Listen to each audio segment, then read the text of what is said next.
जैन समाज के लोग अपने सबसे पवित्र तीर्थ स्थल की लड़ाई लड़ रहे थे और आखिरकार केंद्र सरकार को भी वो मांगे माननी पड़ी और निर्देश जारी किया गया है राज्य सरकार को कि धार्मिक स्थल संमेर शिखर जी की पवित्रता किसी भी सूरत में भंग नहीं होनी चाहिए।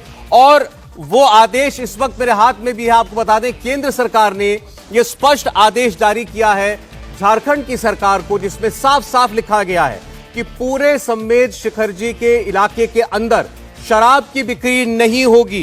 किसी भी सूरत में पूरे पारसनाथ पर्वत क्षेत्र पर शराब, ड्रग्स और अन्य नशीले पदार्थों की बिक्री करना पूरी तरीके से प्रतिबंधित होगा। यह प्रमुख मांग थी जैन समाज की। और इसके अलावा आपको बता दें, तेज संगीत बजाना, लाउड स्पीकर का इस्तेमाल करना, यह भी पूरी तरीके से प्रतिबंधित रहेगा। संमेर शिखर जी स्थल में नशीले पदार्थ नहीं बेचे जा सकते। इसके अलावा मांस, मदिरा का कोई इस्तेमाल वहां नहीं होगा। तेज आवाज में संगीत नहीं बजाया जा सकता, लाउड स्पीकर का उपयोग नहीं किया जा सकता। आपको बता दें, साथ साथ यह भी लिखा है कि धार्मिक और सांस्कृतिक महत्व के जितने पवित्र स्थल हैं, पवित्र स्मारक हैं, झीलें, चट्टानें, गुफाएं, मंदिर हैं, इन सब इलाकों की प्राकृतिक शांति को भंग करने पर भी पूर्णतः रोक लगानी पड़ेगी। यह निर्देश जारी किया गया है राज्य की सरकार को। पालतू जानवरों के साथ वहां जाने पर पूरी तरीके से बैन होगा। इसके अलावा एक और मांग जो थी जैन समुदाय की कि लोग वहां आएंगे, पिकनिक स्पॉट बन जाएगा और इससे वहां की पवित्रता को नुकसान पहुंचेगा, उसका भी निर्देश केंद्र ने जारी किया है। और यह कहा है कि पारसनाथ पर्वत क्षेत्र पर कैंपिंग और ट्रेकिंग आदि की अनुमति नहीं होगी। तो यानी वहां कोई ऐसी पिकनिक नहीं मनाई जाएगी। कोई पिकनिक स्पॉट जो है उसको ना समझे, वो एक तीर्थ स्थल है, जैन समुदाय का सबसे पवित्र तीर्थ स्थल है। आप सोचें, हमारे जैन भाई जो हैं, भाई बहनें, उनकी जो मान्यताएं हैं, 24 तीर्थंकर जिनको वो पूजते हैं, मानते हैं, उनमें से 20 को वहां मोक्ष प्राप्त हुआ, ऐसी धारणा है। उस पवित्र स्थल को लेकर के भारत सरकार के पर्यावरण, वन और जलवायु मंत्रालय ने यह आदेश जारी किया है और यह राज्य सरकार को जारी किया गया है। जैसा मैंने आपको बताया, सभी प्रकार की नशीले पदार्थों पर की बिक्री पर पूर्णतः प्रतिबंध लगाया जाएगा। इसके अलावा कोई वहां तेज संगीत नहीं बज सकता, कोई लाउड स्पीकर नहीं बज सकता, शांति भंग नहीं हो सकती, पालतू जानवर नहीं ले जाए जा सकते, कैंपिंग, ट्रेकिंग आदि नहीं की जा सकती, मांसाहार का उपयोग भी वहां पर नहीं हो सकता। इसके अलावा इसके आप दूसरे पन्ने पर आइए तो यहां जैन समुदाय की जो दो और बड़ी मांगे थी, उनका जिक्र भी यहां पर किया गया है और शायद इससे काफी संतोष जैन समुदाय को मिलेगा।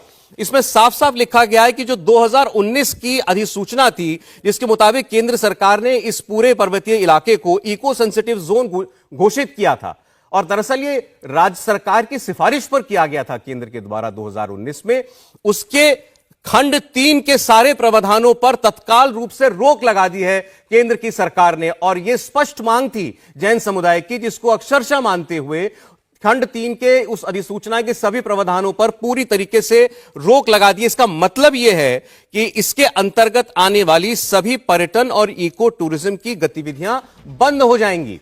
जैन समुदाय की जो बहुत बड़ी आशंका थी कि यह इको टूरिज्म स्पॉट बन जाएगा, तो लोग यहां पर आएंगे, यहां पर पिकनिक मनाएंगे, यहां पर अलग अलग तरीकों से पर्यटक स्थल की जो गतिविधियां होती हैं वो होंगी, यहां दुकानें बन जाएंगी और इसके अलावा यहां की शांति भंग होगी, पवित्रता भंग होगी। तो साफ कह दिया गया है इस चिट्ठी के अंदर कि इस खंड के अंदर आने वाली जितनी भी टूरिज्म की और पर्यटन की गतिविधियां थी, वो सभी पूरी तरीके से निषेध हैं, पूरी तरीके से बंद की जाएंगी। और आखिरी पैराग्राफ में एक और महत्वपूर्ण निर्देश राज्य सरकार को, झारखंड की सरकार को केंद्र की सरकार ने दिया है, वो ये है कि एक निगरानी समिति बनाई जाएगी। एक निगरानी समिति बनाकर के सुनिश्चित किया जाएगा कि इस निर्देश के जितने प्रावधान हैं वो सभी उनका पालन हो रहा है या नहीं हो रहा है। और उसमें 2 सदस्य जो कि परमानेंट सदस्य होंगे वो जैन समाज से आएंगे। जैन समाज के 2 सदस्यों को परमानेंट सदस्य की हैसियत से इस निगरानी समिति में जगह देनी होगी राज्य सरकार को और 1 सदस्य जनजातीय समुदाय का होगा। तो अब आप साफ साफ कह सकते हैं कि जैन समुदाय की यह जीत हुई है। और आपने इससे पहले कभी नहीं देखा भारत के इतिहास में कि शांतिपूर्ण जैन समुदाय को किसी भी बात को लेकर के अपनी बात को मनवाने के लिए इस तरह सड़कों पर उतरना पड़ा हो, आक्रोश व्यक्त करना पड़ा हो। लेकिन इस बार हुआ क्योंकि मामला उनकी आस्थाओं से, भावनाओं से, धर्म से जुड़ा हुआ था और आखिरकार उसको लेकर के सजगता दिखाई है केंद्र की सरकार ने और जो भी कुछ किया जाना उचित था वो किया गया। अब हमारे साथ मेहमान जुड़े हुए हैं, अब ये चर्चा इस पर होगी कि क्या जो कुछ अभी